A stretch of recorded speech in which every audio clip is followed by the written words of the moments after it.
within our time limits. It's not your fault, it's my fault. Senator Boxer. Thanks, Mr. Chairman. A lot of people are being maligned here, and I take great offense at that. They're not here, but they're being maligned. One of them, Dr. Mann, who was the main subject of Dr. Crichton's testimony, and I'd like to place in the record a letter from Dr. Mann that was sent to a congressional committee in which he shows how, in fact, his data were reproduced and used and studied. If I might place that in the record. Without objection. Thank you. Dr. Gray, you have maligned a lot of people by a broad brush, just basically dismiss them. And I want to know if your papers on global warming have been published.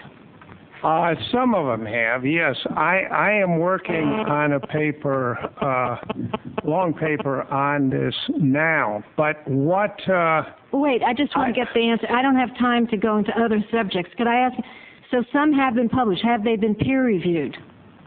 A couple of them have been, yes. Okay, would you please submit those to the committee? I have. I did send a number of papers. Okay, good, because we've tried to find some peer-reviewed studies of yours, not on hurricanes, but on global warming, and you say there are some I have written some things on it, but I've been involved with, I am working on that now. There will be, if they will accept it. There's also a slight bias about accepting papers that criticize. I get your point, but I'm asking you something I still don't have an answer.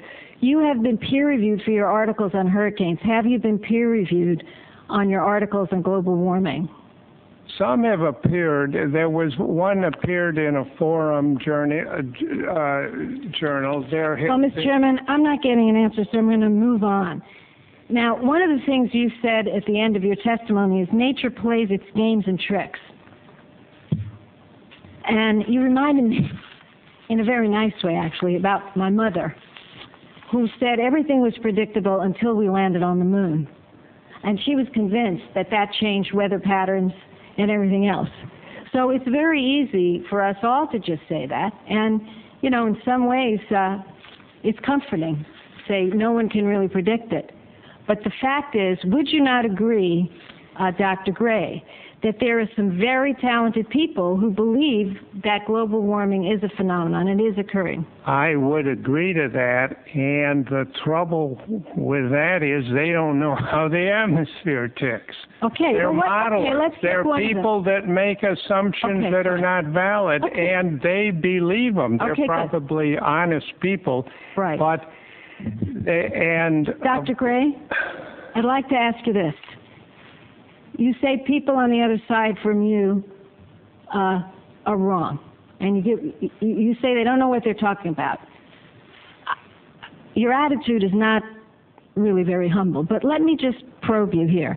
Dr. James Hansen, he's one of those people. He's the chief NASA Institute for Space Studies. He is best known for his testimony on climate change to congressional committees in the 80s that helped raise broad awareness of the global warming issue. He was elected to the National Academy of Sciences in '95. He received the Heinz Environment Award for his research on global warming. But you think he doesn't know what he's talking about on that? I'm glad you asked that question. James Hansen is a very bright, outstanding scientist. I have no doubt about that. He got his PhD I believe on a runaway greenhouse effect of Venus. I don't know what he knows about the atmosphere. He's not trained as a meteorologist, and I don't know why the press goes to him so much. I don't know why he could come down here in the hot summer of 1988 before a congressional committee and make these claims. They're ridiculous. Do you know what he was trained in? Huh? Since you've now tried to shatter his reputation, what was he trained in? What was his area of expertise that he was trained in when he was in school? Dr. Hansen. I believe Hansen was an astronomer, a very capable, good astronomer who I been told that his PhD thesis was on a runaway greenhouse effect Okay, well, of he was Venus. He knows trained- Venus well, he was just like trained- Sagan knew Mars well. Sir, you're making my point. He was trained in physics as well as astronomy, and he's well acclaimed. But you just brush away everybody who doesn't agree with you, which I think going in isn't a very scientific thing Well, to do. it's To no. prejudge. It's not. There's a lot of us out Dr. there Gray, that don't agree with. Dr. Gray, I understand, but I'm just trying to say something in a friendly way to you. It doesn't help your case to demonize everyone who doesn't agree with you, because you wind up without very much credibility. No, it's not. Everyone doesn't agree with me. I would like to ask Dr. Crichton a I represent question. a lot of meteorologists who think very Dr. much Gray, like my time is running out. Dr. Crichton,